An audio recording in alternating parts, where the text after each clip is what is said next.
dengan topik Employee Readiness in New Normal Era. Dengan pembicara-pembicara yang hemat saya relatif handal.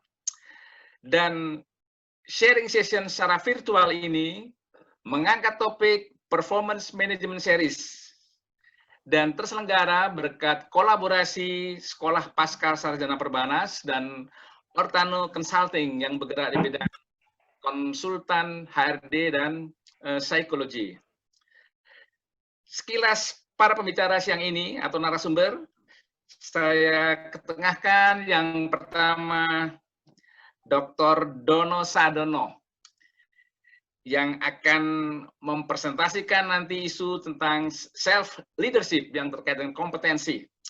Beliau adalah dosen sekaligus praktisi, Doktor Ilmu Administrasi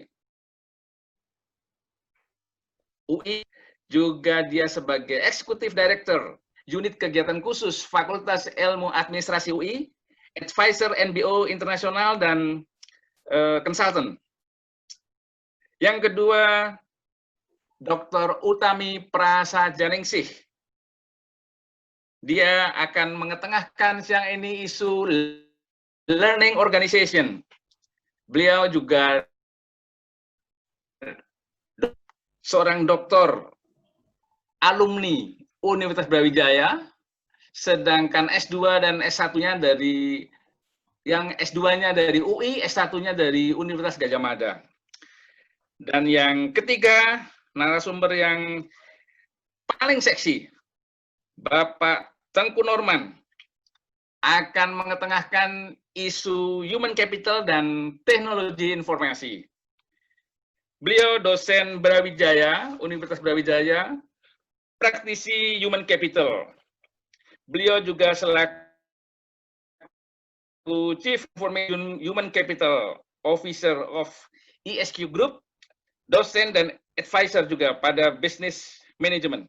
Jadi ketiga narasumber ini ada kesamaan, yaitu praktisi tapi juga dosen. Kombinasi yang pas sekali. Kita harapkan siang ini pemaparan-pemaparan punya daya tarik. Pandemi yang sungguh-sungguh membuat kita shock. Semoga dengan presentasi mereka membuat kita semangat menghadapi tantangan ke depan. Untuk mempersingkat waktu saja, skenario presentasi dalam 3 tahapan, masing-masing narasumber saya beri kesempatan 15 menit. Yang pertama Pak Sadono, yang kedua Bu Tami, dan yang ketiga Pak Teguh Norman. Setelah mereka bertiga menyampaikan isu-isunya, baru saya sampaikan waktu untuk audiens untuk diskusi. Untuk mempersingkat waktu, mari kita simak apa yang akan ditampilkan Pak Dono. Monggo Pak Dono. Baik, terima kasih Pak Edi Soekarno yang selalu muda ini. Pertama-tama saya ingin menyampaikan bahwa terima kasih kerjasama antara Sekolah Pasca Sarjana dan Ortano ini bisa berlangsung. Dan kemudian saya ingin menjelaskan kenapa saya pakai background warna biru dan tulisan kerjasamanya. Ini adalah simbol tentang badai sebenarnya. Tapi kalau gambar badai betul nanti ruwet, jadi saya nggak mau, saya ambil yang cerah ceria, distilisasi seperti mega mendungnya Cirebon batik. Nah, sehingga saya sekarang pakai seperti itu. Saya langsung saja share screen karena pertimbangan waktu yang diberikan tadi memang sangat pendek sehingga saya bisa mengoptimalkan apa yang diberikan oleh Pak Edi. Apakah screen sudah bisa melihat gambar air juga? Sudah bisa terlihat? Sudah bisa. Ya? Baik. Jadi saya ingin bahwa kita semuanya bisa sejernih air ini. Nah, tapi saya ingin memberi penekanan pada sore ini bahwa kita tidak lagi harus menghindari new normal. Sebenarnya new normal ini menjadi salah, karena apa? Karena orang cenderung lupa new-nya, pikirannya udah normal. Dan kata terakhirnya yaitu traps, jebakan-jebakan. Saya akan melihat bahwa kita nggak bisa menghindar dari jebakan pandemi saat ini. Namun kita bisa menyiasati. Nah, itu kata kunci pertama adalah tidak menghindari jebakan, tidak menghindari pandemi, namun menyiasati pandemi. Kata kunci yang pertama. Yang kedua, ada satu hal yang menarik ketika salah satu mahasiswa saya bertanya, Pak, apakah Indonesia akan menjadi negara kaya dan akan menjadi negara maju seperti Amerika, seperti Cina, seperti Jerman pada tahun 2045 nanti atau 100 tahun? Kira-kira jawabannya apa? Jawaban saya simpel. Memangnya negara Indonesia tidak kaya? Indonesia kaya. Yang miskin adalah sumber daya manusianya. Jadi orang-orangnya miskin. Nah, untuk itu saya ingin bahwa pembelajaran saya selama S1 dengan modal budaya, linguistik, Prancis di Gajah Mada, dan juga S2 dan S3 di bidang sumber daya manusia, khususnya pengembangan sumber daya manusia, akan memberikan manfaat bukan hanya untuk saya sendiri, namun saya berharap bermanfaat untuk semua orang, terutama orang-orang yang saya layani, yaitu para mahasiswa, para klien, lembaga-lembaga di mana saya bergabung, di bidang pendidikan, di bidang profesional, dan semuanya itu terus menjadi pemacu saya, sehingga saya juga ingin dikenal sebagai orang yang mempunyai pengetahuan dan keterampilan dengan sertifikasi yang saya miliki ini. Baik, nah saya bicara 3 hal ini saja karena waktunya hanya 15 menit, masing-masing paling hanya 3 menit saya bicara nantinya. Yang pertama adalah relation trap, jadi jebakan tentang hubungan. Seolah-olah kita kalau saya sudah dapat status pegawai tetap, seolah-olah itu sudah aman. Oh, saya sudah menjadi istri, saya sudah menjadi pacar, saya sudah menjadi suami, itu sudah aman. Tapi sebenarnya kita belum benar-benar memahami relasi kita, karena kita belum tentu fokusnya sama, belum tentu visinya sama. Personal vision, 2 keluarga yang berbeda, 2 individu yang berbeda, ya.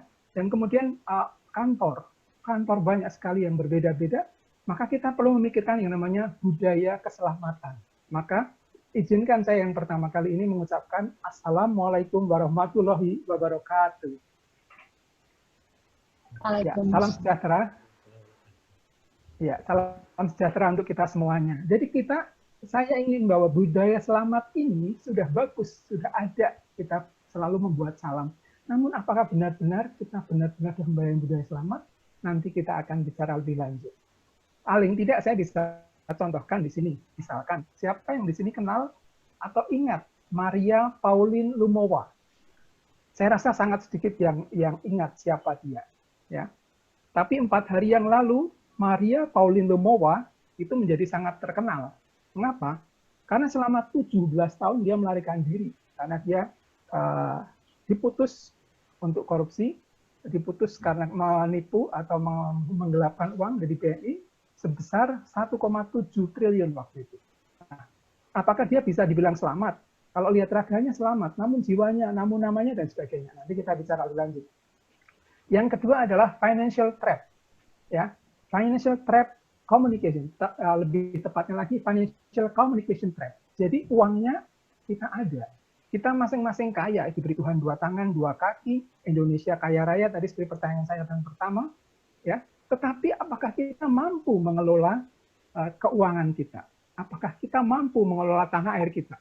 Dan kita beruntung, Indonesia saat ini menjadi incaran dunia karena kita mempunyai 30% nikel yang menjadi heboh karena hanya negara tertentu yang mengirimkan tenaga kerjanya dan mau beralih teknologinya dengan sekaligus membangun smelter. Nah, situlah kita perlu untuk memuliakan. Memuliakan itu artinya memurnikan dan kemudian nanti mengembangkan diri agar menjadi mulia.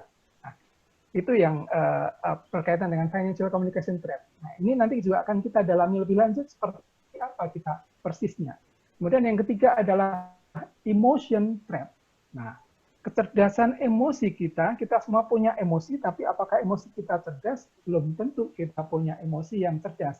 Untuk itulah kita nanti juga bisa belajar, Anda lihat di sini saya sudah mulai membuka sedikit dengan masalah emosi, ada yang namanya emotional intelligence. Di sini kita ingin, kita mampu mengenali, aware what I am. Ya. Dan kemudian, what do we want to be? What I want to be. Kita pengen jadi apa? itu nanti ujungnya di social skill-nya. Ya. Dari situ kita perlu, setelah kita menyadari diri kita, siapa kita, apa kekuatan kita, apa kelemahan kita, khususnya pada isu kompetensi kita. Nah, itulah kita nanti bisa berempati pada orang lain, dan kemudian akhirnya kita memotivasi diri kita dan memotivasi orang lain agar kita bisa menguasai diri kita dan mengembangkan kita untuk nanti mempunyai soft skill, mencari social skill, khususnya soft skill. Nah, yang tengah adalah saya cenderung menggunakan istilah bukan work from home, tapi stay home and stay safe. Kemudian dari situ kita tetap produktif. Nah, kita mulai dari sini yang pertama, mengenai kenapa kita harus memikirkan keselamatan. Sebenarnya kita sudah dibantu memikirkan keselamatan kita dari warisan dunia untuk mengatasi jebakan itu. Yaitu kita bersiap untuk new normal, namun tolong dong awareness kita nomor satu, apakah kita didasari berperilaku untuk mencapai kekuasaan? Karena perilaku itu sifatnya bukan hanya sehari, 2 hari, seminggu, 2 minggu, atau setahun, namun dari saat kita dalam janin, dalam kandungan, kita sudah dipengaruhi oleh bagaimana asupan makanan dan pemikiran orang tua kita, ibu kita. Ya, apakah untuk mencapai kekuasaan? Sehingga ketika kita kaya dan kuasa, wah itulah perilaku saya. Wah, perilakunya ingin kaya dan kuasa.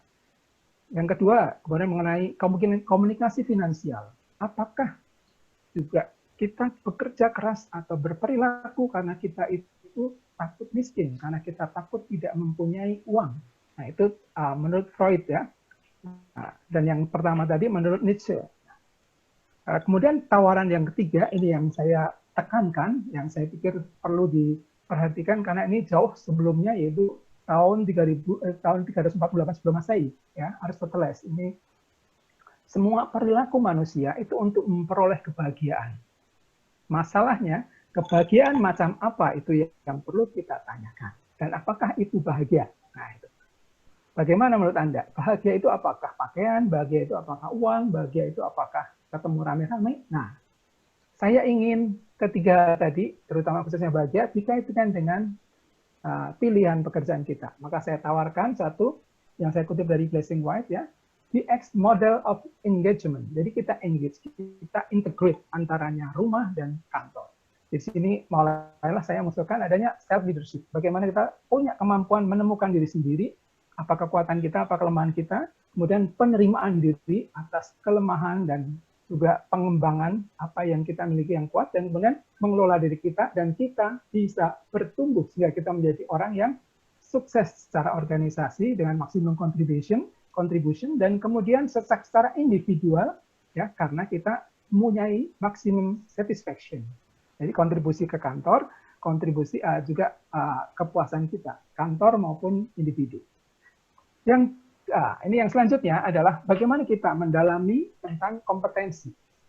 Saya ingin Ibu Bapak, teman-teman semuanya fokus ke kata MSDM itu, manajemen sumber daya manusia. Saya ingin menambahkan juga model yang sudah ditetapkan oleh Menteri Tenaga Kerja tahun 2014 ya, di situ. Kemudian ada Kepmenaker tahun 7 2014, tapi sudah dikuatkan lagi dengan model yang baru karena sudah dievaluasi 5 tahun, 149 tahun 2020, serta sebelumnya tahun 2019. Jadi tahun 2021 nanti semua orang praktisi SDM harus memiliki sertifikasi kompetensi.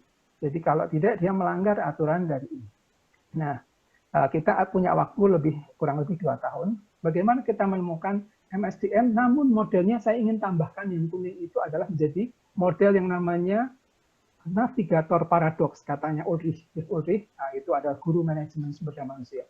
Jadi dalam kondisi paradoksal seperti ini, badai tadi, kita tetap tahu arah.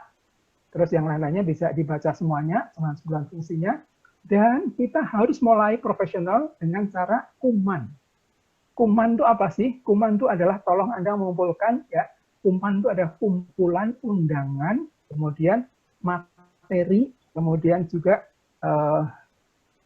aktivitasnya, dan kemudian kita juga mesti perhatikan nanti bagaimana semuanya itu lengkap, sehingga nanti ketika di tes kompetensinya akan terjawab, tidak perlu ada cukup administrasi, tidak perlu tanya jawab, tidak perlu memperagakan.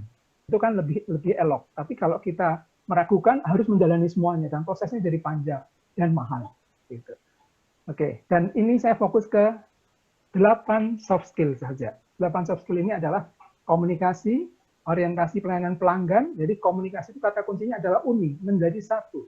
Orientasi pelayanan pelanggan dengan servant leadership, kemudian konsultasi, kita menjadi konsultan bagi orang lain, kemudian pemahaman bisnis karena kita menjadi strategic partner dan strategic bisnis, kemudian kepemimpinan dan manajemen relasi tadi kaitannya dengan emotional intelligence, dan kemudian integritas atau satunya pikiran, emosi, perbuatan, dan yang terakhir yang paling penting yaitu kerja sama tim. Saat ini tidak kita harus mengerjakan sendiri di rumah, namun sekaligus bisa bekerja sama dengan teman di lain rumah, lain kota, lain negara bahkan. Sehingga sehari bisa 5 kali webinar atau malah kadang 8 kali webinar, sekali webinar bisa 3, bisa 4. Pusing mengoreksinya, namun herannya adalah produktivitas mahasiswa dan dosen menurut Dikti adalah 70% naik. Ya, jadi sudah sangat 70% mengatakan sangat produktif. Gitu. Ini menariknya kondisi normal sekarang.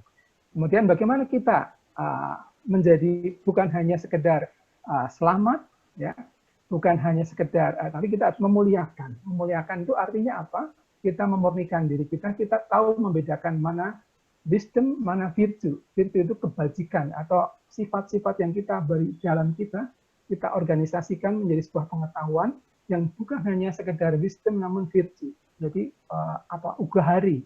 Jadi kalau kita lihat dari pohon yang ada di samping ini ada faith, ada hope, ada charity dan seterusnya, ini bertumbuh menjadi pohon yang rindang, yang menarik untuk dihuni oleh hewan-hewan yang lain. Nah, bisakah kita menjadi komunitas? Komunitas dan organisasi sangat beda, dan saya tahu itu tidak mudah, banyak konflik di situ. Namun percayalah itu sungguh menarik konfliknya apabila dikelola dengan baik, dengan kebajikan, bukan hanya kebijaksanaan. Nah, kemudian menjadi mulia itu artinya juga adalah kita memahami apa itu kronos, apa itu kairos. Nah, kronos itu gambarnya adalah dewa dengan sabit yang panjang, dan itu dengan anaknya itu dari tim mitologi Yunani. Waktu, masa kecil, anak-anak, muda, dewasa, tua. Kronos itu kuantitatif. Measure in minute a minute. Past, present, future. Finite, ya. Sementara kalau kairos, infinite, infinite ya, infinite. Jadi tidak berkesudahan ya. Terus ini personified as old father time carrying a scythe and an hourglass. Jadi jam seperti itu. Dan di waktunya sini tinggal 1 menit Pak Dono. Terima kasih Pak. Ya, saya selesaikan 1 menit. Jadi kairos inilah yang kita mau tuju, dan harapan saya kita selalu muda, selalu tangkas gitu. Nah, kembali ini saya menekankan tentang bagaimana kita cerdas emosi melalui self awareness dan social skill. Jalannya seperti ini sehingga kita menjadi orang yang performance-nya unggul. Dan ini semuanya. Kemudian terakhir, nah ini tips saya yang terakhir adalah act with speed. Communicate, master the use of technology, be leadership value dan imagination. Dengan segala perlengkapan perang seperti yang ada di gambar ini, Pak Edi. Mungkin nanti bisa diperdalam dengan juga saya tampilkan lagi PowerPoint-nya. Namun menurut saya sekarang ini, saya nanti mohon diberi kesempatan tanya jawab, dan kemudian harapannya nanti kita bisa berlanjut. Monggo Pak Edi, waktu saya serahkan. Terima kasih. Terima kasih Pak Dono, luar biasa. Sudah saya pun jadi pengen tanya nih. Tapi kita berlanjut dulu dengan narasumber yang kedua, Ibu Utami. Waktu saya persilakan Bu, 15 menit. Ya. Terima kasih Pak Edi, terima kasih juga Mas Dono. Sebelum saya mulai, mungkin Pak Edo akan memutarkan video kecil untuk kita nikmati bersama. Silakan Mas Edo. In the beginning, the role of your HR team was largely functional. It was centered around payroll, leave, policy making and training. Recruitment generally meant putting an ad in the paper and hoping for the best, or hiring a recruiter. Then things changed. Technology and social media happened, and as a result, your role as the head of HR began to evolve. Being just a brand name company was no longer enough. Because of social media, everyone knows what it's like to work at your company. They can see who works there, if you have cool company perks, what your company culture is like, and even if your office has a slide.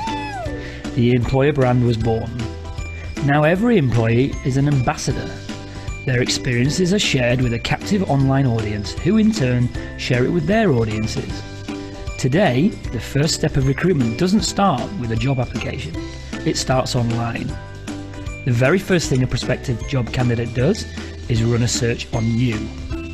Not just your company. It's also your LinkedIn profile that they are looking at. As the head of HR, you now also need to be a brand builder and a marketer. Recruitment began to change too. Technology opened up a whole new world of talent, for not just active job seekers, but hundreds upon thousands of qualified candidates who weren't actively looking. It was a game changer. You now had direct access to talent. You no longer had to wait for the right CV to cross your desk. Your employees were also increasingly becoming a valuable source of recruitment. As ambassadors for your company, they were best placed to identify the right people to join your team. But for them to do that efficiently, you needed to give them the right tools. A strong employer brand, a great company narrative, and an inspiring work environment. As the head of HR, you now also need to be a communications expert and motivator. Technology also opened up an overwhelming world of data to HR leaders. There was so much opportunity to utilize this data to improve the decision-making process, make better hires, and retain talent. All at your fingertips. You just had to make sense of it all. Because you now needed to be an analyst and an insights person. Today, the role of HR in an organization is no longer functional. It is transformational. As the head of HR, you are responsible for building your employer brand so that you attract the right talent. You deliver value for your company by understanding and using data-driven insights to improve efficiencies. You hire the right talent by connecting with the right people. You are a brand builder, an analyst, a communicator, a motivator, and a collaborator. And as your partners at LinkedIn, we are here to provide you with just the tools and insights you need to get the job done. Oke, silahkan berikutnya Mas Edo boleh bantu untuk nge-share materi saya. Bapak dan Ibu, sebelum saya memulai, saya menyapa terima kasih untuk join-nya di siang menjelang sore.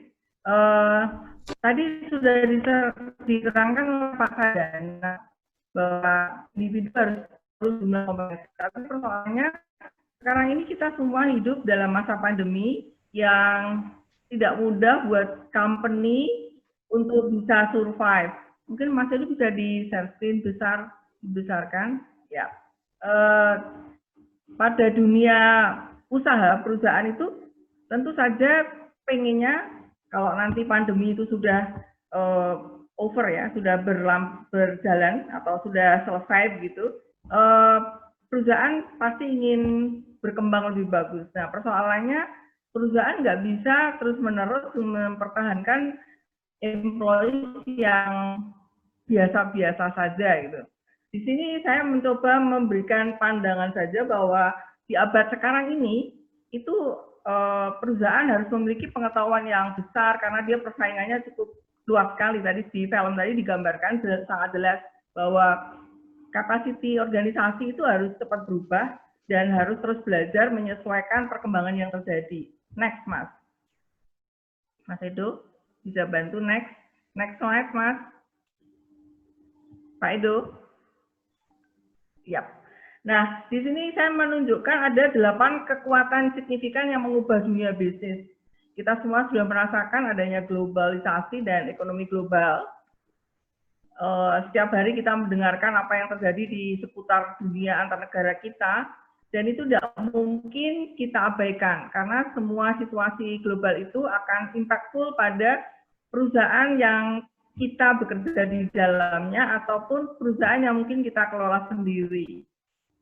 Mau nggak mau ini akan berimpact pada proses bisnis yang berjalan. Maka itu juga menuntut SDM yang harus di-hire atau dipersiapkan. Demikian juga kehadiran teknologi yang semua kita sudah tahu di masa pandemi saat ini, orang mau tidak mau, nanti Pak Norman akan mengatakan, mau nggak mau kita nggak bisa lagi mengabaikan atau nunggu nanti, tapi harus belajar.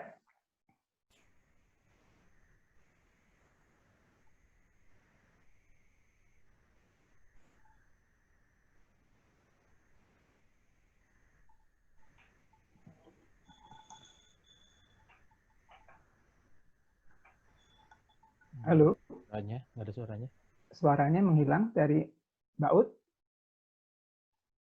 Bu Pak Edo. Tami, suaranya hilang, Bu Tami. Halo, Bu Tami. Ya, sudah mendengar? Ya, Ya, ya. terusin. Ya, dah, Ya, sekarang. ya, maaf. Ini ada juga transformasi radikal dari dunia kerja, pasti ya perusahaan yang tidak bisa lanjut, kemudian hanya memilih orang-orang siapa saja yang dipertahankan dan mana-mana saja yang terpaksa harus dirumahkan. Kemudian next, Mas. Mas Edo. Yap. Itu ada juga peningkatan pengaruh pelanggan. Sekarang dengan dunia pandemi, pelanggan banyak sekali sudah switching ya, berubah keinginannya, tidak lagi seperti dulu, tidak boleh berjumpa, membatasi ruang gerak kita, maka semua perusahaan juga berlomba-lomba untuk menawarkan cara untuk melayani pelanggannya, kira-kira seperti itu ya. Muncul juga pengetahuan pembelajaran sebagai aktivitas utama organisasi. Dulu perusahaan yang biasa-biasa saja itu masih bisa survive, dengan adanya datang model pandemi saat ini di era new normal, itu sudah menuntut harus menuntut perubahan pada semua, mulai model bisnisnya maupun hal-hal yang harus dilakukan dengan cukup signifikan, artinya terobosan-terobosan yang signifikan. Demikian juga untuk mengubah peran dan harapan pekerja, tadi sudah disinggung oleh Pak Sadana tuh. Peran orang kerja sekarang dari rumah, kemudian mempertanyakan kembali sebetulnya kerja dari rumah itu apakah kita kerja sesungguhnya atau bisa disambi-sambi, atau orang sekarang nikmat untuk bisa mendobelkan pekerjaan gitu ya, mendobelkan mumpung dirumahkan bisa kerja dengan aktivitas yang lain. Itu semua menjadi pertanyaan dan harapan-harapan pekerja juga akan muncul di situ. Dan itu akan menjadi challenge buat perusahaan, perilaku perusahaan untuk kemudian berbenah diri model seperti apa yang harus fit dengan para SDM yang mereka kelola. Kemudian juga keragaman dan mobilitas tempat kerja. Saat ini nggak mungkin nggak bekerja sama. Seperti yang kita lakukan hari ini, Ortano punya satu market tersendiri, Pasta juga punya. Maka kita mencoba untuk berkolaborasi sehingga kita bisa membangun sinergi yang besar, harapannya itu bisa mendrive dua-duanya. Jadi Ortano juga berkembang, Pasta juga mungkin akan bisa dilihat oleh marketnya Ortano, dan seterusnya, itu saling berkolaborasi. Berikutnya, next, Mas. Perubahan dan kekacauan meningkat dengan cepat, itu pasti kita rasakan. Dunia kita nggak cuma dunia yang mulus saja, tetapi semua bergejolak. Tiap hari kita mendengar berita-berita di situ, dan itu harus direspon. Silakan, next, Mas. Nah, karena adanya berbagai macam tadi gejolak ataupun perubahan itu, maka ada penawaran yang saat ini perlu kita pelajari lah. Perusahaan perlu melakukan pembelajaran. Apa sih yang dilakukan oleh perusahaan? Menurut Marquardt, ini ada model yang bagus yang mungkin itu bisa menarik untuk kita challenge di antara kita yang punya usaha atau yang di antara kita yang yang sedang ikut dalam proses bisnis via orang lain, artinya ikut menjadi employee. Kita perlu tuh me-challenge. Di dunia pembelajaran organisasi, itu sekarang tidak lagi bicara mengenai big eat the small, but the fast eat the slow. Jadi yang cepat itu yang akan memakan orang-orang atau perusahaan-perusahaan yang lambat merespon. Maka itu perusahaan menginginkan ada integrasi dalam proses structure di organisasinya, people, teknologi, dan knowledge. Tadi sudah banyak dikupas oleh Pak Dana itu mengenai people-nya. Tapi mari kita lihat satu-satu. Di organisasi, di komponen organisasi itu bisa kita lihat ada vision, culture, strategi, structure, itu perlu di-challenge. Apakah masih perlu existing yang seperti ini? Atau justru kita perlu merespon perubahan yang terjadi seperti yang saya sampaikan tadi. Demikian di konteks people. Apakah para stakeholder ya, artinya orang-orang yang ada di dalam perusahaan itu seperti apa? Bagaimana para manajer, para pimpinan, kemudian customer, kemudian business partner, kemudian vendor atau community itu apakah mereka juga melakukan perubahan-perubahan. Kalau itu terjadi, maka kita perlu merespon dengan cepat. Demikian juga terjadinya knowledge ya. Di aspek knowledge itu manusia, SDM itu ada dua, mempunyai unsur tacit knowledge dan explicit knowledge. Bagaimana kemudian knowledge itu harus menjadi ini, data miningnya itu disimpan, kemudian dikelola, dan itu bisa di-share-kan. Dengan apa caranya? Ini ada aspek yang dibangun di sini, teknologi tadi. Teknologi itu mempunyai peran penting untuk mendorong pembelajaran dan apa yang dimiliki people, organisasi, dan knowledge tadi itu bisa menjadi kekayaan tadi, capacity dari organisasi. Dan itu akan dikelola di sini disebut dengan manajemen knowledge. Ya. Nah, learning sendiri, pembelajaran organisasi, itu mencakup pada level tiga level. Di individu tadi yang disebutkan oleh Pak Sadana, grup itu juga harus dikelola bagaimana employees itu harus belajar dalam konteks di level kelompok. Demikian juga kemudian apa yang dipelajari dalam kelompok itu harus menjadi kekayaan dari buat organisasi juga. Itu dari aspek level. Dari type pembelajarannya sendiri itu bisa merespon. Kita karena ada perubahan, kita melakukan adaptasi terhadap perubahan yang terjadi. Sekaligus kita melakukan action. Action itu koreksi langsung. Jadi ketika terjadi perubahan, kita melakukan koreksi dari apa yang bisa kita pelajari dan apa yang kemudian tidak perlu kita pelajari lagi. Nah, kita seperti itu. Termasuk juga harus mengantisipasi, itu yang harus terjadi. Demikian juga skill yang harus dilakukan di dalam konteks 3 level tadi. Ada system thinking, mental model, personal mastery, kemudian ada share vision, ada system thinking. Nah, itu nanti kita akan bisa bahas dalam dialog berikutnya. Next, Mas. Mas Edo. Mas Edo. Ya. Nah, dengan adanya ini, kita tahu tadi dari film itu, sebenarnya kita perlu merubah nih paradigma yang terjadi di dalam perusahaan. Perusahaan nggak pengen juga mati. Perusahaan juga ingin berkembang. Maka perusahaan-perusahaan yang ingin berkembang, dia harus melakukan ini. New paradigm yang sekarang ini short term goals harus menjadi corporate and individual vision. Jadi nggak cuma ada di otaknya sekelompok orang, tetapi itu harus di share vision ya dengan cepat. Kemudian tinggal juga 1 menit Bu Tami, tinggal 1 menit. Yap. Kemudian akan berubah nih menjadi fleksibel. Kemudian juga di sini cenderung yang mau saya garisi employee empowerment. Kita nggak bisa lagi tidak mengenal employees-nya. Jadi harus ada pemberdayaan tadi yang disebutkan Pak Sadana, kita harus mengenali semua kapasiti yang dimiliki oleh people. Dan ini juga saya rasa ini bisa dibaca ya. Kemudian next, slide terakhir ini kayaknya, Pak. Ya, SDM perlu mengisi fungsi inti untuk menambahkan nilai tambah, ini menjadi penting. Nilai tambah ini menjadi kuncinya.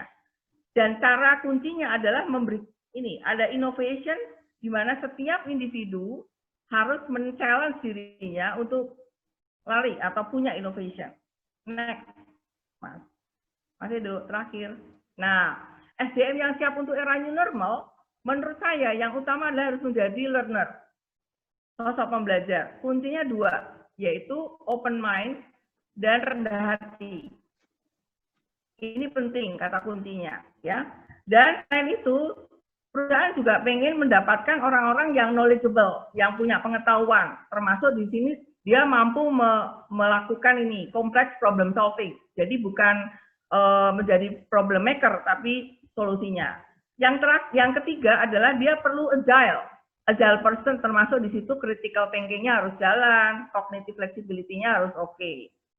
Yang berikutnya inovatif, termasuk dalam hal ini kreatif tadi yang disebutkan Pak Sadana. Berwawasan penting juga ini, kewirausahaan, yaitu menyangkut pada service orientation, bisa melakukan judgment dan decision making, termasuk negosiasi, walaupun dia as a employee. Waktunya habis, Bu. Dan terakhir Pak Edi, saya mau menutup terakhir. Bersikap pluralistik, yaitu mampu berkolaborasi, sehingga pada saat pandemi kita melakukan global virtual team, seorang employees itu mampu untuk memberikan nilai tambah buat perusahaan. Terima kasih. Terima kasih Bu Ya. Utami. Oke, saya kembalikan ke Paparan Pak yang Edi. cukup atraktif. Berikutnya kita simak atau kita nikmati dari narasumber yang ketiga, Bapak Teguh Norman. Waktu saya persilakan Pak, 15 menit. Baik, terima kasih Pak Edi, Pak Dono, dan Bu Utami. Assalamualaikum warahmatullahi wabarakatuh. Ya. Waalaikumsalam. Selamat siang, pagi. Oke. Biar semangat, jangan Ya, ngantuk. oke. Jamnya jam ngantuk ini.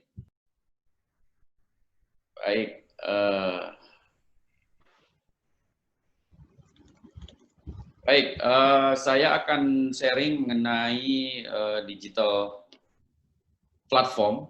Ya, tadi Pak Sadana sudah menyampaikan bagaimana manusianya, kemudian Bu Tami bagaimana manusia itu dalam organisasi. Nah, sekarang bagaimana manusia dibantu dengan teknologi untuk bisa tetap produktif walaupun kondisi yang sama sekali saat ini di luar keinginan kita. Ya, tadi saya sudah diperkenalkan oleh Pak Edi. Nah, ini saya skip saja. Nah, ini saya ingin sharing bahwa ada satu survei dari Sensor Tower, di mana ini dilakukan di Q1 2020, bahwa COVID-19 ini itu mengakibatkan konsumsi data atau bandwidth untuk mengunduh aplikasi naik sekitar 52%. Nah, ini yang menyumbang adalah kita semua di sini, pastinya, termasuk saya.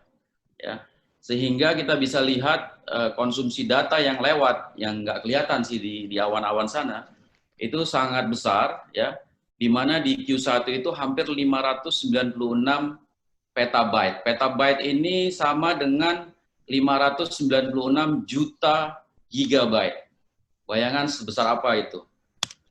Oke, nah ini saya ingin menyampaikan bahwa sektor-sektor yang berdampak terhadap bisnis, di mana ISQ salah satunya yang juga terdampak terhadap COVID ini. Ya, kita punya anak usaha salah satunya bergerak di industri tourism, ISQ Tour and Travel. Begitu ada pandemi, langsung umroh dibatalkan, haji tahun ini juga tidak ada, sehingga zero income. Apa yang terjadi? Untuk bisa survive, pertama ya kita harus melakukan yang namanya shrinking, mengencangkan ikat pinggang, tapi tetap berpegang kepada kesehatan dan keselamatan karyawan kita. Nah, manajemen dalam hal ini berpikir keras bagaimana kita untuk bisa survive di era COVID ini. Ya. Kemudian yang kelihatan sangat besar perkembangannya adalah di dunia ataupun bisnis di era IT ataupun di era teknologi. Ya, di mana dengan IT kita sekarang bisa menjual apapun. Ya, ada e-commerce di sini. Termasuk saya sendiri juga diuntungkan dengan adanya kondisi saat ini. Mengapa? Karena setiap minggu saya harus pulang ke Malang untuk mengajar, bertatap muka dengan mahasiswa. Tapi dengan adanya COVID, saya hanya cukup mengajar dengan Google Meet. Dan ini sangat membuat saya senang, karena saya tidak harus berpergian setiap minggu. Ya, ini saya ingin cerita sedikit mengenai peran teknologi dalam perusahaan. Kenapa? Karena teknologi informasi menjadi tantangan serta menjadi peluang bagi perusahaan dan karyawan untuk beradaptasi agar tetap efektif ataupun produktif menjalankan kegiatan sehari-hari. Menurut pendapat saya, peran teknologi dalam perusahaan sebagai alat atau enabler, ya, di mana kita bisa meningkatkan pemasaran, membangun komunikasi, melakukan otomatisasi proses, melindungi informasi penting dan menjaga ketersediaan informasi. Namun, tidak semua peran tersebut diimplementasikan. Karena apa? Tergantung daripada kepentingan atau serta tujuan yang telah ditetapkan di awal. Dalam menghadapi pilihan-pilihan tersebut, ya, untuk penggunaan teknologi informasi, di mana perusahaan harus memilih teknologi yang efektif, kemudian harus bisa produktif, tapi dengan harga yang murah dan harus dikelola sendiri. Nah, ini tantangan tersendiri. Mungkin kalau perusahaan-perusahaan yang bergerak di bidang teknologi informasi tidak masalah. Tapi perusahaan-perusahaan yang tidak bergerak di bidang teknologi informasi, ini adalah suatu tantangan yang sangat besar. Kenapa? Karena pada saat memilih teknologi, kalau kita salah, ini akan menjadi garbage, menjadi sampah dan tidak akan berguna tentunya. Nah, saya ingin memberikan semacam alternatif ataupun semacam rekomendasi untuk melakukan pengendalian teknologi informasi ini. Kita bisa menggunakan siklus PDCA, Plan, Do, Check, Action, di mana kita harus merencanakan teknologi informasi apa yang dibutuhkan oleh perusahaan kita, kemudian kita harus melakukan riset solusi apa yang cocok, kemudian kita melihat solusi ini fit enggak dengan kebutuhan perusahaan, dan tentunya yang actionnya adalah bagaimana solusi ini bisa diterima oleh masyarakat organisasi kita. Nah, ini merupakan tantangan tersendiri. Ya. Tadi yang sudah disampaikan oleh Bu Utami, berdasarkan teorinya Marquardt, di situ ada learning organization. Nah, saya sebut di sini sebagai sumber daya organisasi untuk meningkatkan ketahanan organisasi, di mana ada people, proses, sistem, dan teknologi. Kondisi-kondisi semua yang saat ini bisa jadi people-nya hanya 50%. Proses yang tadinya memakan beberapa tahap harus di-cut karena tidak efisien lagi. Sistem dan teknologi harus digunakan. Karena apa? Karena kita tidak datang ke kantor, kita bekerja secara remote. Aset, untuk perusahaan-perusahaan yang tidak mampu membayar, automatically harus menjual asetnya.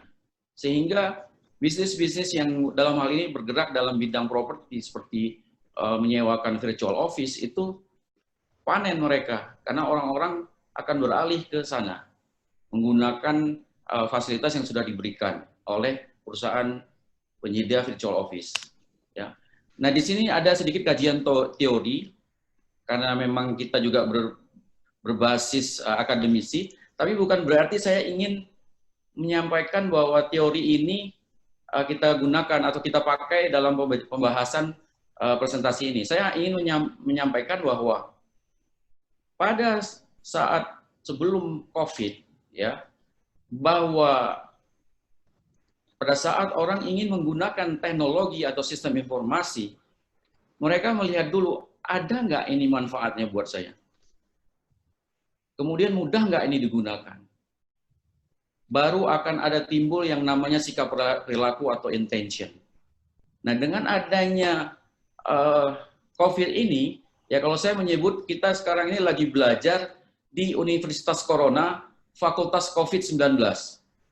Ya, di mana ini pembelajarannya sangat-sangat ekstra cepat. Jadi pada saat orang mengadaptasi teknologi, tidak perlu lagi tuh kalau apakah ini ada manfaat atau berguna nggak buat saya.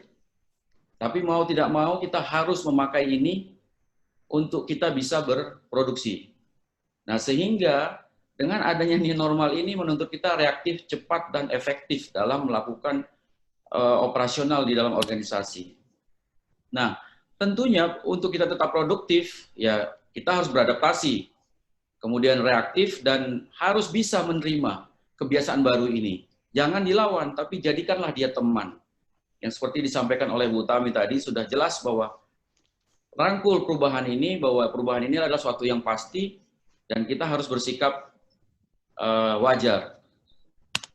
Oke. Ini saya akan ada sedikit menyampaikan 5 tahapan menuju new normal, yang mana antara perusahaan dan karyawan itu harus paham bahwa yang pertama adalah tahap reaksi, di mana perusahaan harus menjaga kesinambungan bisnis, dan tapi tetap juga memperhatikan kesehatan dan ketahanan para karyawannya. Kemudian plan for returns di sini, di mana perusahaan juga harus sudah memikirkan bagaimana kalau kondisi ini berakhir dan dia harus kembali.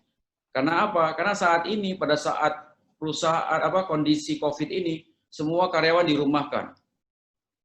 Sehingga apa? Pada saat kembali, kalau dia tetap ada karyawannya, mungkin gampang dipanggil kembali. Tapi kalau karyawannya sudah mencari pekerjaan yang lain, karena mungkin saja ada yang hanya membayar karyawannya dengan upah 50%, atau bahkan akan ada yang unpaid leave. hal ini terjadi karena ketidakmampuan perusahaan untuk membayar upah mereka. Nah, yang ketiga adalah initial returns, tahap kembali. Nah, bagaimana perusahaan bisa menjalankan operasionalnya kembali walaupun dengan kondisi yang tenaganya hanya 50%. Kemudian yang keempat adalah scaling up, di mana perusahaan dan karyawan harus berjuang untuk menyeimbangkan kebiasaan lama dan kebiasaan baru. Ini tidak mudah, karena merubah mindset, merubah pola pikir. Yang tadinya saya begini, saya harus begini. Ini yang harus di scaling up. Dan akhirnya kita harus bisa menerima new normal ini sebagai suatu perubahan yang dapat menciptakan suatu budaya atau norma kerja baru, ya, yang seperti ada di dalam teorinya Mark Watt tadi. Nah, untuk itu, HR dalam hal ini sebagai lokomotif di organisasi itu wajib memainkan peran penting untuk memimpin organisasi melalui transisi ini. Bahkan beberapa tantangan mendasar yang dihadapi bisnis saat ini berada di pundak HR. Kenapa? Karena kita yang merekrut ataupun yang mencari tenaga-tenaga yang mumpuni, yang memang dipakai yang saat ini. Sekarang yang ada di perusahaan adalah tenaga-tenaga yang terampil, yang bisa digunakan. Tapi tenaga-tenaga yang kurang kompeten, itu akhirnya kita pinggirkan. Nah, inilah kenapa HR sebagai lokomotif dalam meningkatkan kemampuan daripada tenaga-tenaga yang ada. Nah, kemudian di era normal ini kita juga dapat pembelajaran bahwa perusahaan dan HR harus mengedepankan kesehatan dan keamanan tentunya bagi karyawan. Kemudian beberapa transformasi yang perlu diperhatikan di new normal serta menyiapkan satu collaboration platform. Sebelum era COVID ini, kita wajib berkolaborasi tentunya dengan unit kerja lain, dengan perusahaan lain, untuk kita bisa menjual solusi. Tapi dengan adanya COVID ini, mau nggak mau, perusahaan harus menciptakan suatu collaboration platform.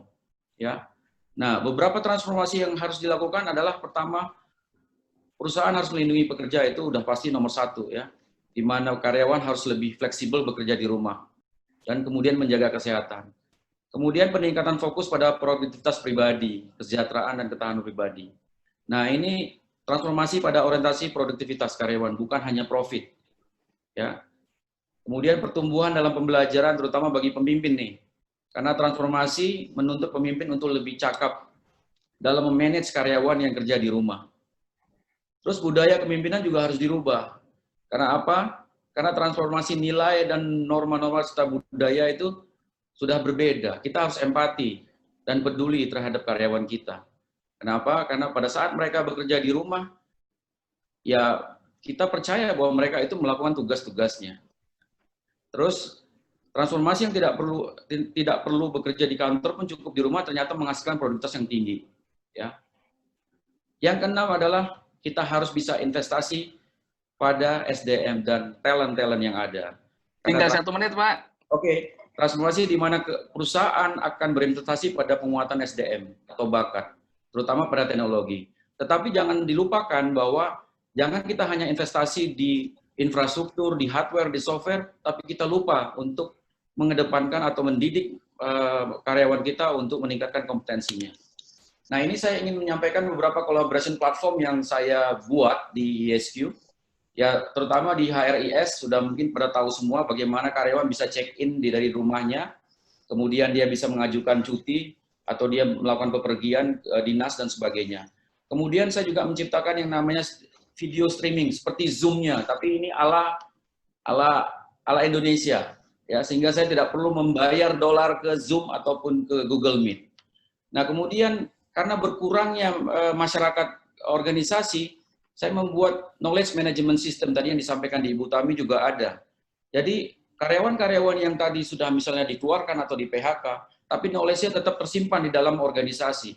Sehingga kita kalau perlu, kita bisa belajar dari situ. Baik berupa flow chart, baik berupa dokumen, dan sebagainya. Nah, yang paling simpel lagi adalah kita juga membuat satu learning management system. Karena dengan ini, karyawan walaupun di rumah dia tetap bisa belajar. Dan satu lagi, tools yang saya buat juga adalah coaching monitoring system.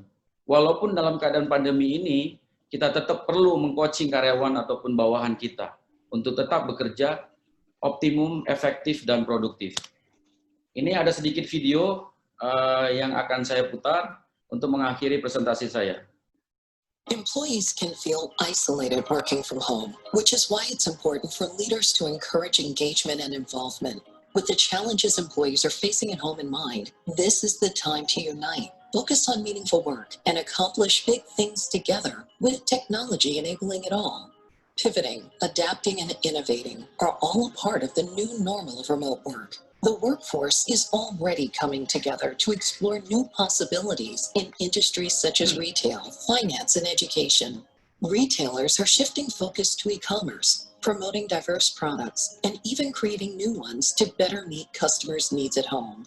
And financial professionals are helping small businesses, families, and account holders manage their finances with new online tools. Educators are adapting to the new normal by using technology that lets them teach remotely while pursuing more meaningful one-on-one interactions with students through video conferencing and virtualization technology.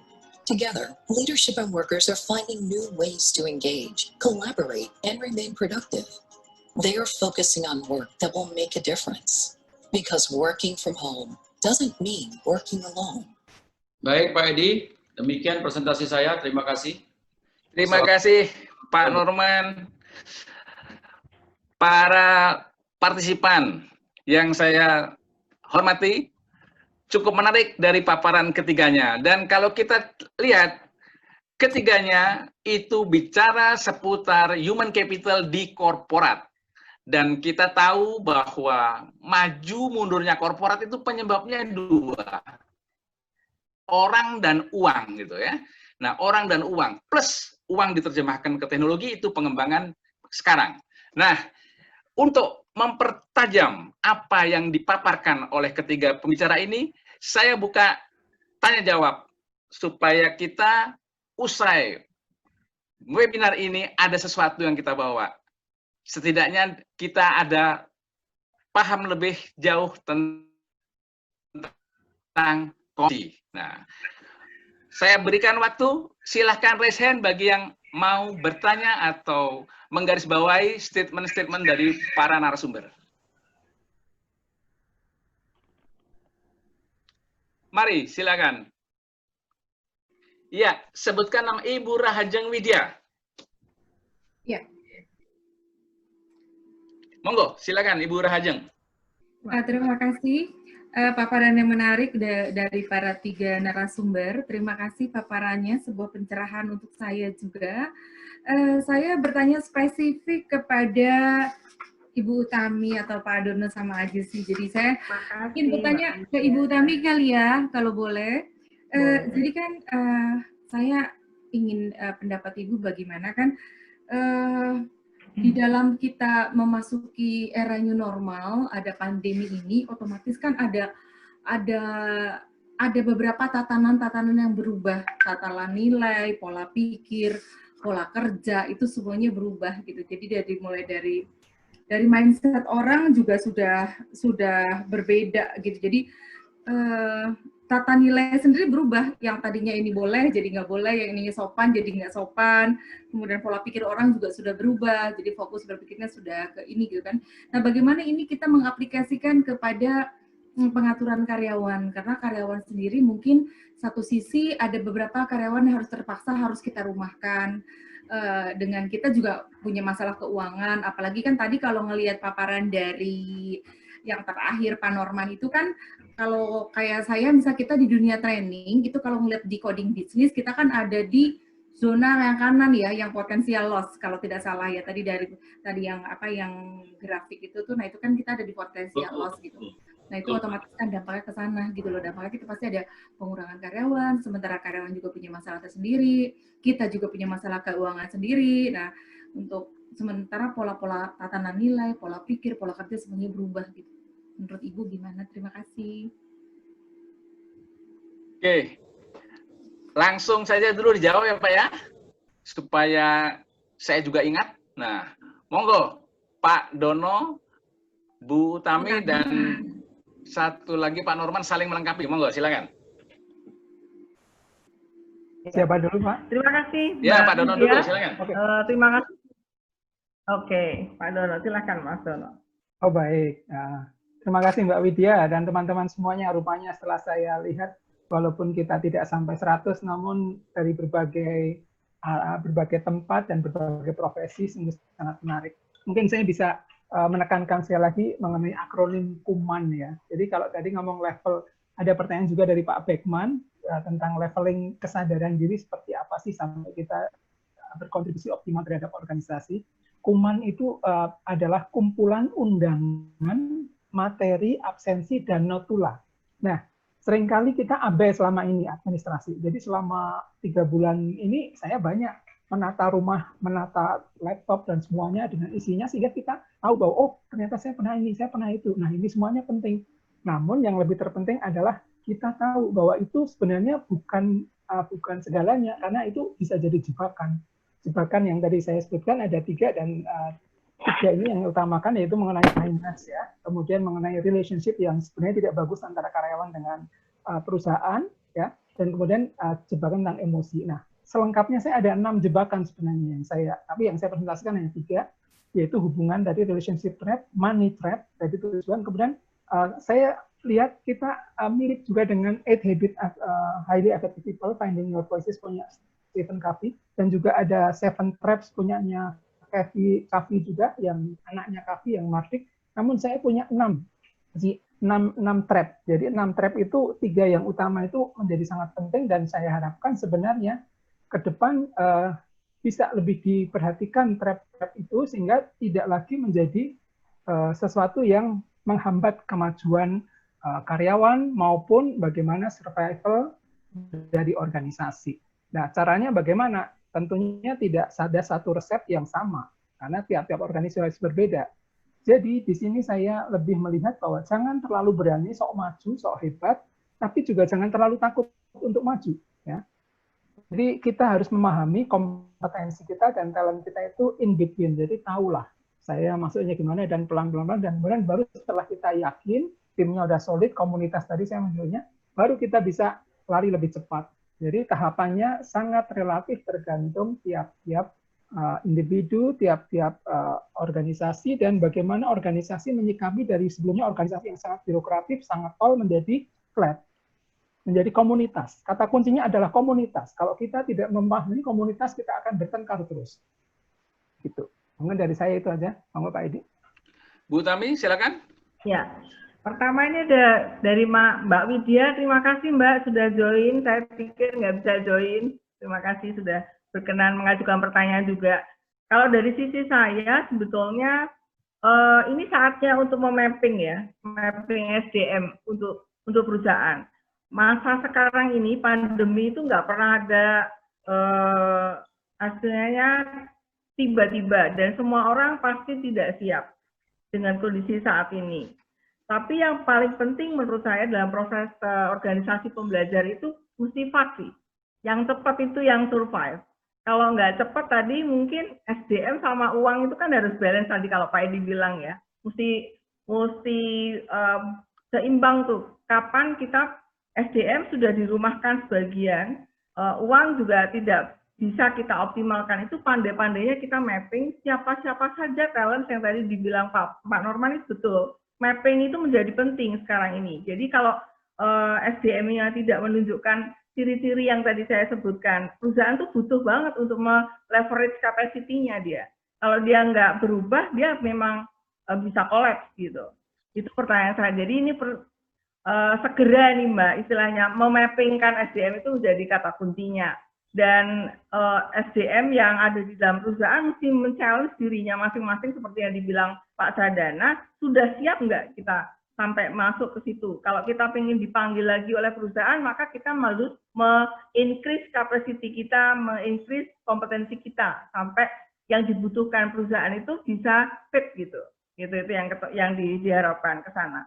Kemudian ada pertanyaan di situ yang saya sekilas tadi baca di tab inovasi. Nah, ini manusia tuh sebetulnya kalau orang Jawa bilang tuh kalau nggak kepepet itu nggak kreatif gitu. Jadi ilmu kepepet itu juga penting tuh. Maksud saya inovasi itu menjadi sesuatu banget karena itu menjadi leverage untuk memberi kontribusi kepada perusahaan itu bisa mendapatkan knowledge baru itu menjadi kekayaan aset baru yang bisa di-leverage untuk seluruh anggota perusahaan. Contohnya gampang, kalau misalnya saat ini deh, semua orang, hampir sebagian dosen, itu mau nggak mau daring semua, sampai Desember nanti. Nah, kita nih kalau akademisi, mesti inovasi itu pinter, bagaimana kita yang nggak bisa cuma belajar Zoom saja, mungkin harus zoologi, mungkin harus belajar tim, mungkin harus memadukan macam-macam, itu yang disebut dengan inovasi. Kita melakukan berbagai inovasi, nggak usah nunggu perusahaan, nggak usah menunggu dari duit dari perusahaan, tapi kita ini kalau pengen berkontribusi, kita masih pengen dipanggil oleh perusahaan, maka kita perlu untuk me-increase capacity kita juga. Itu yang disebut dengan sosok pembelajar tadi. Terus tadi ada yang saya sebutkan, inovasi itu menjadi kunci untuk membangun kolaborasi evented. Nggak mungkin lagi kita sendiri bekerja. Kita nggak bisa bersaing dengan mematikan orang lain. Justru saat ini adalah eranya era kolaboratif. Jadi menurut saya, semakin kita bisa menunjukkan inovasi-inovasi yang tampil, maka orang lain, perusahaan lain itu akan menggandeng kita untuk bisa bekerja sama dan itu bisa sama-sama memberikan kontribusi pada banyak pihak. Dan tadi mekanismenya teknologi tadi yang sudah disebutkan oleh Pak Norman itu sangat konkret, sangat implementatif. Itu adalah kunci untuk bisa bisa bangun lagi, perusahaan bisa bangun lagi itu kalau ada bonding dari people, ada knowledge-nya, kemudian ada organisasi yang dia punya, kemudian dibonding dengan teknologi. Nah, mungkin ceritanya akan lebih detail kalau Pak Norman yang jawab soal ini. Terima kasih, Pak Edi. Mudah-mudahan itu bisa menjawab beberapa pertanyaan yang saya sempat baca di chat. Tapi kalau belum jelas, bisa raise hand lagi. Monggo. Silakan, Pak Norman. Baik, terima kasih Bu Widya. Saya ingin sampaikan di sini bahwa ini real case. ISQ Leadership Center 1 bulan itu bisa sekitar 100 event. Begitu masuk fase pandemi, apa yang terjadi? Cancel semua 100-100-nya. It's mean apa? Zero income.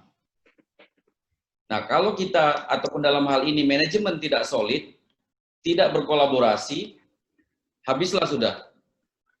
Nah, untuk itu makanya sebenarnya apa yang saya sampaikan tadi, teknologi informasi yang kita buat itu sebenarnya bukan barang baru sebenarnya. Cuma tadi saya bilang bahwa kita ini belajar di Universitas Corona di Fakultas COVID. Kenapa? Karena dengan Corona dan COVID ini kita banyak belajar dan banyak bekerja. Tidak lagi main-main gitu. Nah, sehingga akhirnya dengan kita ciptakan yang namanya learning management system, yang tadinya memberikan pelatihan itu harus bertatap muka, dengan kondisi COVID di stop semuanya, kita buat learning management system.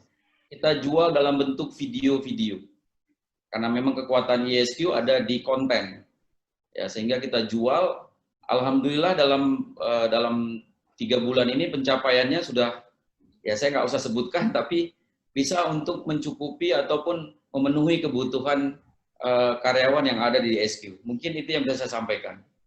Terima kasih Pak Edi. Terima kasih Pak Norman. Selanjutnya dari para partisipan saya persilakan raise hand kalau ada yang mau dikemukakan atau ditanyakan. Pak Edi, di chat ada pertanyaan dari Pak Adi Darmawan ya, tentang bagaimana jebakan antar generasi. Ada Gen X, ada Gen Y. Apabila diperkenankan, saya ingin memberikan tanggapan, Pak. Silakan Pak Dono, silakan. Baik, jadi Mas Adi dan teman-teman semuanya, terutama generasi muda yang sekarang belum raise hand, tapi saya lihat sebenarnya banyak pertanyaan cuma masih disimpan. Generasi muda atau Gen Y atau Gen Z sekalian atau Gen Z itu sebenarnya luar biasa potensinya dan prestasinya juga bagus. Namun seringkali takut atau tidak cepat segera memahami generasi di atasnya. Generasi di atasnya bawaannya suzon. Ini kok nggak ada sopan-sopannya, nggak ada toto kromo dan kemudian idenya enaknya sendiri. Nah, Ini saya rasa hampir semua kita ngalami apabila kita punya anak remaja, pegawai-pegawai muda pasti seperti itu yang terjadi ya. Sok pemberani, nggak pakai tutup mulut, nggak pakai face shield dan sebagainya lah, itu terapannya ya. Nah, saya pikir yang kata kuncinya ada dua. Yang pertama adalah kematangan, itu di mana kita harus matang dalam diri anak-anak, dalam diri anak muda sekarang di rumah langsung rebutan bandwidth, yang SD SMP juga ada sekolah, yang kerja juga ada meeting, yang dosen juga ada. Nah, tiba-tiba langsung boom, pagi ini seperti ini ya, sempat down. Saya dengar IndiHome sempat down. Kenapa? Karena kita tidak ada kematangan dalam diri masing-masing itu. Maka biarkan masing-masing anak matang sesuai dengan, jangan semuanya dituntut dengan jaringan yang sama, kualitas yang sama. Jadi kematangan itu baik dalam konteks teknikal maupun kematangan dalam arti individual, emosional itu mengendap. Yang kedua adalah yang tadi sudah sampaikan oleh Bu Utami, kerendahan hati. Jadi bagaimana kita bisa mengakui bahwa oh ternyata anak saya itu begini, oh ternyata generasi muda ini seperti ini, oh ternyata pasangan saya itu begini. Kalau tidak ada kerendahan hati, tidak ada tempat untuk berkolaborasi. Itu kata kunci. Jadi kalau tidak ada kerendahan hati, air tidak akan mengalir. Berkat pun tidak akan mengalir. Bagaimana bisa berkolaborasi? Sehingga dengan itu saya mengusulkan yang ketiga, yang namanya kemampuan berimajinasi. Nah, kalau orang Jawa bilang kan ya dengan bahasa Jawa sih macam-macam ya. Intinya pokoknya kita mendudukan diri dalam posisi orang lain lah. Gitu. Berimajinasi, bukan berkhayal ya, lain ya. Kalau berkhayal itu lain dengan imajinasi. Nah, itu mungkin dari saya untuk menjawab Pak Adi dan juga Pak Beckman tadi juga menanyakan. Monggo, silahkan Pak Edi. Terima kasih Pak Dono. Ya, jadi dari ketiga pembicara ternyata memang ada pesan moral ya, kalau saya lihat di sini. Jadi kalau Pak Dono tadi di awal ada istilah financial communication trap versus budaya kemuliaan. Nah, saya pakai bahasa simpel aja dari dikti. Kompetensi itu ada skill, knowledge, attitude. Nah, sekarang ini mungkin kita merasakan di generasi milenial ini dekadensi mutu attitude itu yang harus kita perbaiki. Karena attitude itu terkait dengan nanti empati, kerendahan hati dan seterusnya. Ya. Selanjutnya saya berikan dulu kepada partisipan yang masih mau bertanya. Raise hand silahkan. Saya menjawab dulu pertanyaan dari Pak Beckman Siagian dan Pak Edi Juwono nih. Bisa saya coba?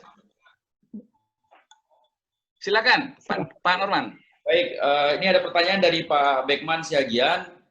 Pada proses scale up dari 5 proses readiness kelihatannya sangat kritis. Bagaimana proses ini agar bisa dihasilkan optimal outcome-nya?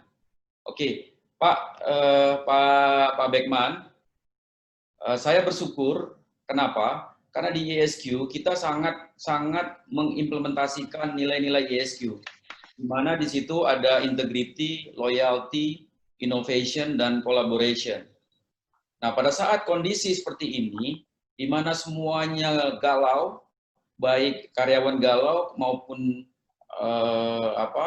perusahaan juga galau, yang satu galau karena tidak ada income, yang satunya lagi galau mungkin bisa saja terjadi pemutusan hubungan kerja. Nah, dalam hal ini kita manajemen itu membawa teman-teman karyawan ini untuk kembali kira-kira siapa kita, mau kemana kita, kemudian purpose-nya itu seperti apa, tujuan kita tuh bagaimana. Nah, sehingga tahap scaling up ini menjadi smooth. Ya, walaupun saya tidak menutup diri bahwa kita tetap harus mengurangi karyawan. Karena seperti tadi di salah satu anak usaha kita di ESQ Tours and Travel, itu semua event umroh hajinya, umroh, kemudian leisure-nya juga stop sama sekali. Nah, ini kita arahkan ke sana. Bagaimana kita punya integrity dan loyalty. Apa kira-kira yang menjadi purpose-nya kita berada di dalam organisasi ini. Nah, kalau saya selalu bilang kalau pada saat saya ngajar bahwa antara values individu itu harus selaras dengan values organisasi. Itulah yang akan menciptakan keberhasilan dalam suatu organisasi. Mungkin itu yang bisa saya jawab untuk Beckman Siagian. Selanjutnya ke Pak Edi. Pak Edi menanyakan dengan segala keterbatasan, di mana organisasi harus memilih antara meningkatkan TI atau meningkatkan kompetensi SDM. Mana yang dapat diprioritaskan? Kalau disuruh pilih, memang ini kayak si malakama, dimakan mati bapak, nggak dimakan mati mama. Nah, tapi tetap perahu perusahaan ini harus jalan. Nah, karena sebelum terjadinya pandemi, ya saya nggak tahu di perusahaan-perusahaan yang lain ya, saya mencontohkan di ESP Group, tools-tools yang saya sampaikan tadi, itu saya sudah buat. Tapi memang, kenapa tadi saya sampaikan mengenai kajian teori, mengenai sistem informasi perilaku. Bahwa pada saat sebelum pandemi, susah banget kita minta mereka itu untuk menggunakan sistem informasi. Sekarang, apa yang terjadi? Seluruh anak usaha, seluruh organisasi ngejer. Minta saya dibikinin ini, minta saya dibikinin ini, minta saya dibikin ini. Nah, akhirnya apa? Ya mau nggak mau, yang saya sampaikan tadi, bahwa kemampuan internal organisasi juga terbatas pastinya. Nah, untuk itu, untuk mencari solusi yang murah, saya mencari open source. Seperti video streaming yang saya buat itu, sebenarnya teknologinya sudah ada. Ya, dengan menggunakan WebRTC. Dan kita kembangkan agar kita tidak harus bayar ke Zoom atau ke Google Meet untuk melakukan itu. Jadi kalau yang disampaikan Pak Edi ini kira-kira resource mana yang perlu ditingkatkan, IT-nya atau SDM-nya? Kalau menurut saya dua-duanya, Pak. Ya, dua-duanya. Tapi tetap memprioritaskan kepada IT, karena sekarang tanpa IT kita nggak bisa ngapa-ngapain. Demikian, Pak. Terima kasih. Oke, baik Pak Norman. Nah, ini untuk jadi diskusi menarik ini. Kalau Pak Norman lebih prefer ke IT katanya. Kalau saya mengatakan tergantung core bisnisnya. Kalau dia misalnya sektor UMKM, mungkin potensi human capital lebih didahulukan. Itu pandangan saya, Pak ya. Itu. Terus yang kedua nih, saya jadi tertarik tadi kok belum ada nyinggung, Bu Tami tadi menyinggung mengenai agile. Dalam konsep agile mindset ada yang namanya fixed agile sama growth agile. Kalau yang fix itu dianggap kompetensi itu dapat sudah dari Tuhan gitu kan. Kalau yang growth itu talenta setiap individu itu harus dikembangkan. Ada extra effort untuk mencapai kompetensi yang maksimal. Nah, dalam realitas seperti ini menurut Ibu gimana Bu Tami? Halo? Halo? Pak Edi? Ya? Mungkin ya? saya boleh menanggapi yang ditanya Pak Edi sebelum boleh, silakan Pak Dono. Ya. Jadi sebenarnya saya menyiapkan 6, tadi saya sudah bilang ada 6 jebakan. Ya. Jadi setelah relationship trap, financial communication trap, emotion trap, selanjutnya yang keempat adalah learning and changing trap. Jadi intinya orang itu intinya belajar adalah berubah. Kalau lo nggak berubah menjadi lebih baik, menjadi lebih baik perilakunya, lebih meningkat keterampilannya, itu artinya tidak belajar. Nah, baru yang kelima, talent and career trap. Nah, ini menjawab pertanyaannya Pak Edi tadi. Jadi talent itu memang given, dan kompetensinya kita adalah, kalau kita kembangkan itu adalah talent itu gift dari Tuhan. Tetapi kalau kita mengembangkan itu adalah gift kita untuk Tuhan, atau persembahan kita untuk Tuhan. Gitu, Pak. Jadi bagaimana talent dan kompetensi itu membuat kita jadi karir kita akan meningkat. Tapi ini butuh satu sesi tersendiri untuk memahami bagaimana talent dan karir, bagaimana pemetaan talentnya, dan bagaimana karirnya disiasati trap-trapnya itu. Dan yang terakhir adalah terkait dengan sebenarnya tadi Pak Edi juga menanyakan juga, spiritual and religion trap. Kayaknya sudah rajin berdoa mimpi dari pagi, siang, kayak rosario atau berzikir, namun masih selalu ketakutan kalau tidur tengah malam. Nggak bisa tidur sampai pagi walaupun matanya terpejam, dengerin Ki Dalang Seno Nugroho, namun tetap tidak bisa tidur. Nah, ini berarti ada jebakan yang belum berhasil disiasati. Itu Pak dari saya. Baik Pak Dono. Bu Erna Wahyu silahkan. Sepertinya mau tanya tadi. Halo Bu Erna Wahyu. Selamat siang Bu Erna Wahyu. Ya Bapak, terima kasih. Ya. Ya, Pak Edi, Ya, silakan Bu. Pak Edi. Ya, Ya, silakan sebenarnya Mbak saya Erna. nggak banyak bertanya sih, cuman menjadi pengamat gitu ya. Tadi yang disampaikan oleh ketiganya ini sangat menarik ya.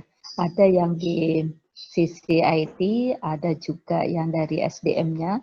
Nah, namun dalam kondisi COVID ya seperti ini, kita seakan-akan tergesa-gesa, yaitu semua ini ingin belajar ya serba instan. Dan kenyataannya juga kita dalam masa corona itu betul tadi apa yang disampaikan oleh pembicara itu kita sedang belajar yaitu pada masa corona. Nah ini untuk menyiasati ketergesa-gesaan dan saya yakin bahwa tidak sempurna kita misalnya memberikan seperti pembelajaran lewat online dari level PAUD, SD sampai ke perguruan tinggi itu hasilnya tidak maksimal ya karena kita sudah terbiasa yaitu bertatap muka secara langsung dan begitu kita harus secara online itu sepertinya tergesa-gesa dan kurang ya suatu persiapan. Nah, bagaimana mensiasati kita sebagai human capital yaitu mensiasati dalam suatu kondisi yang serba tadi mengatakan kepepet itu pasti bisa, tapi kenyataannya juga kita ini juga terus yaitu belajar dalam suatu kondisi yang tidak menentu. Ya, Pak Dono, menurut Pak Dono, bagaimana Ya. menyiasati Silakan. dalam kondisi yang tidak menentu ini? Oh, nggih. Baik. Boleh Pak Edi saya jawab ya? Silakan Pak Dono. Jawaban saya sebenarnya menarik. Kenapa? Karena sudah diberikan dahulu, yaitu buku yang sudah dikirim oleh Perbanas dan Ortano, itu ada 60 penulis, salah satunya juga Bu Erna sendiri menulis. Nah, itu tolong dilihat nanti dari buku itu, dibaca, dan kalau perlu dikutip untuk skripsi atau dipakai membuat tulisan di koran dan sebagainya, atau di blog, atau di mana. Tapi pokoknya intinya adalah bagaimana kita memberikan pisungsung untuk Gusti.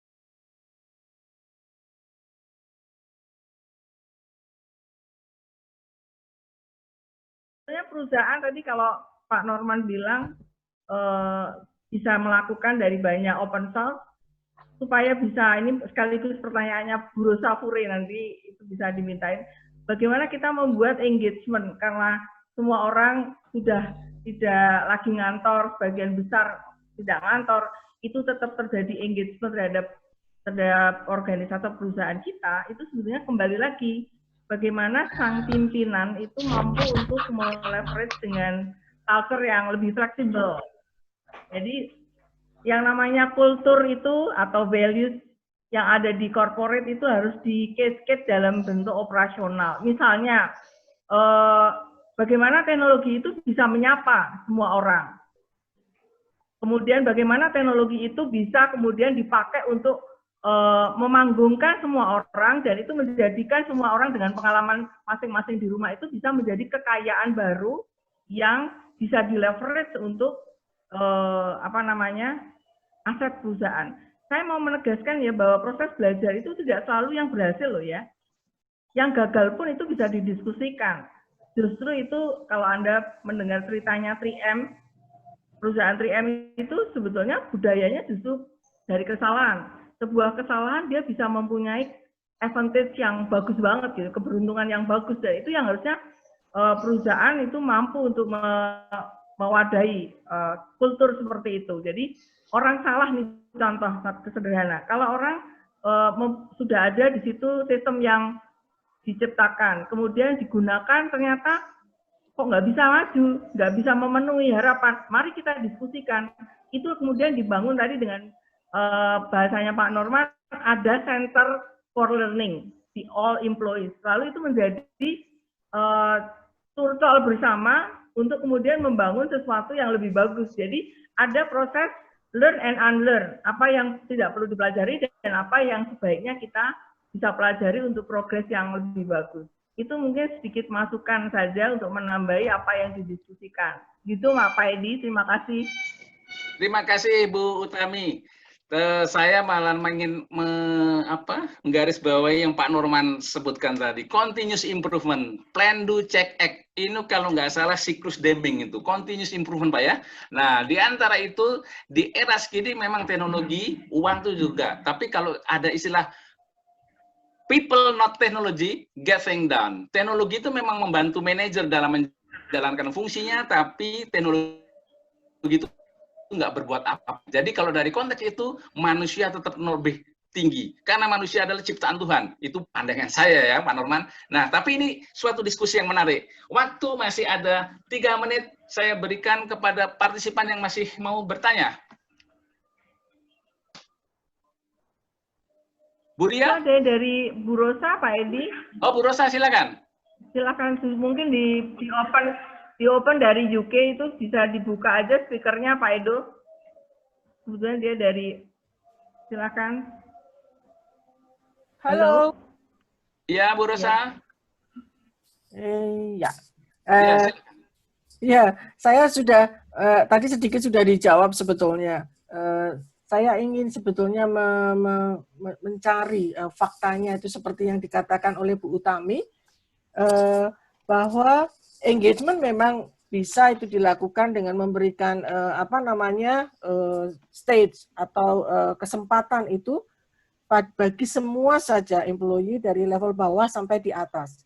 But bagaimana itu implementasinya di corporate saat ini? Maksud saya itu ide yang bagus sekali kalau itu misalnya bisa diberikan tempat bagi perusahaan-perusahaan, pasti climate yang sudah terbina pada saat sebelum PSBB menjadi tetap dibina selamanya gitu.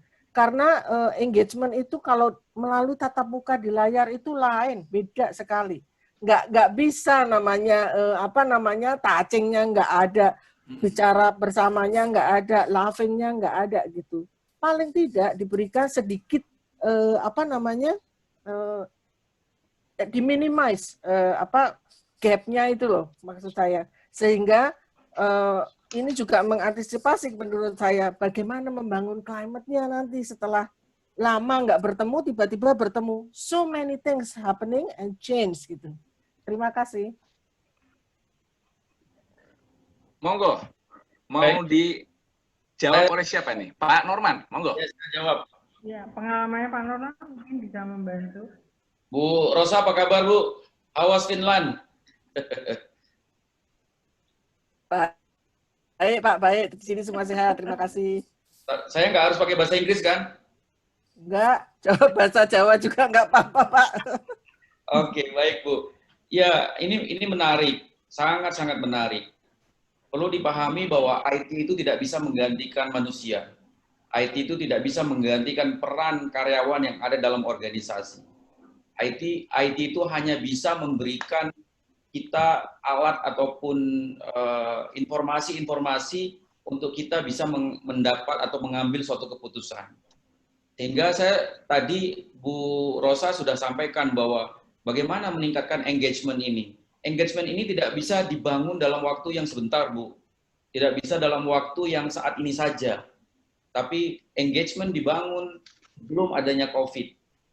Nah, bagaimana internalisasi nilai-nilai yang ada dalam suatu organisasi sehingga walaupun dengan terjadinya masalah kita yang saat ini sangat pelik, karyawan dan perusahaan itu saling memahami. Ya, makanya tadi di salah satu transformasi yang saya sampaikan bahwa mindset leaders itu harus dirubah.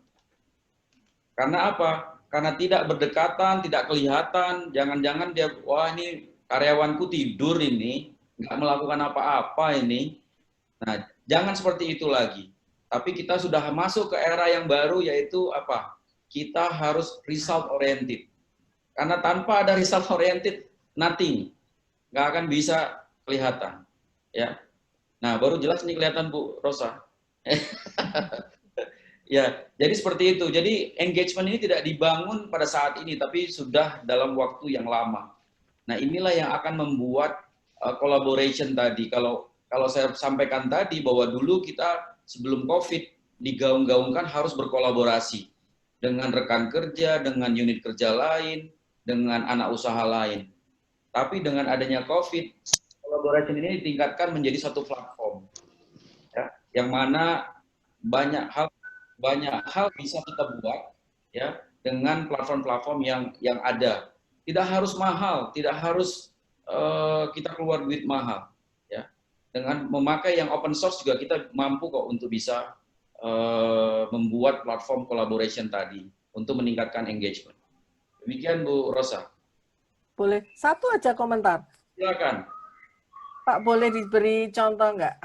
Apa sih satu event employee engagement yang dilakukan oleh ESQ pada masa COVID ini? Oke, baik. Kita punya total karyawan ada 500. Nah, pada saat ini kita punya trainer itu ada sekitar 100. Nah, yang saya sampaikan tadi bahwa dalam masa pandemi ada lebih kurang 100 event kita batal. Pastinya mereka tidak punya pekerjaan. Nah, sementara perusahaan juga tidak ada income. Nah, disinilah kita sampaikan kepada mereka bahwa kondisi perusahaan itu seperti ini. Nah, kalau survive, kita harus bersama-sama. Akhirnya apa? Antara trainer dan perusahaan berjibaku. Karena saya di IT, saya menyiapkan infrastrukturnya, membuat learning management system. Kemudian para trainer ini membuat kontennya yang untuk dijual dengan durasi 5-10 menit. Akhirnya apa? Kita bisa melewati masa pandemi ini dengan income kurang lebih hampir 6 miliar dari pendapatan menjual video yang kita sebut platformnya DigiWorld ESQ. Nah, ini salah satu contoh konkret yang terjadi karena memang kita ada sekitar 10 anak usaha di ESQ ini, ada yang memang tidak terkena dampak, seperti saya tadi bilang, salah satunya adalah Menara 165 ini, ya mereka jualan lantai dan sebagainya, nggak ada yang krismon kalau saya lihat, dan virtual office-nya jalan terus. Sementara untuk yang tour and travel tadi, habis. ESQ Leadership Center yang biasa melatih 100 event, habis. Nah, pada saat itu juga karyawan harus digaji. Overhead kita lumayan besar dengan 500 kepala. Sehingga ya tadi, dengan engagement yang kuat, dengan nilai-nilai integrity dan loyalty yang kuat, akan menciptakan inovasi dan kolaborasi di antara karyawan atau insan yang ada dalam organisasi ESQ. Mungkin itu bisa menjawab, Bu Rosa, mudah-mudahan.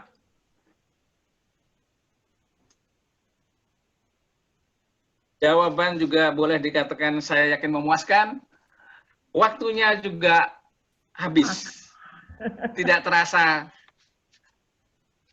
webinar ini sungguh-sungguh menarik. Hingga waktu molor sedikit pun masih sempat ada pertanyaan-pertanyaan. Jadi saya tidak perlu menyimpulkan, tapi karena sudah paparannya sudah cukup jelas, semua terkait dengan how to overcome kondisi sekarang. Iya kan? Kondisi sekarang. Jadi bisnis harus jalan, institusi pendidikan juga harus jalan. Karena kita tahu Indonesia itu masih mau maju, belum posisi maju, baru mau maju lagi. Terima kasih kepada para narasumber, juga para partisipan. Dikandung harapan kita bisa bersua dalam webinar-webinar lain yang bisa lebih menarik lagi. Selamat siang. Terima kasih.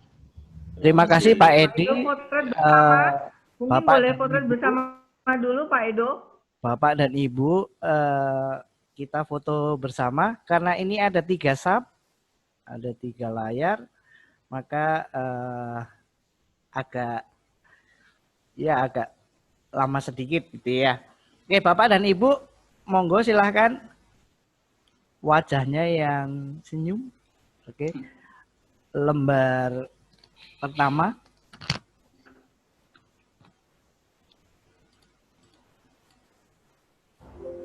Mbak Kristanti, dikasih lihat mukanya, nah, biar kita kenal.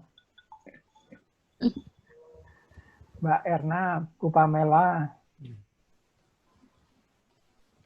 Oke. lembar pertama sudah, lembar kedua masih ada beberapa yang belum nampak. Pak Mantra, Bu Esti. Oke. Wah, Pak Puji ada ini. Terima kasih Pak Puji. Pak Oke. Edi, mohon maaf, apa namanya? Saya nggak bisa muka pakai PC di kantor, Pak. Oke, ya, ya. Terima kasih, Mas.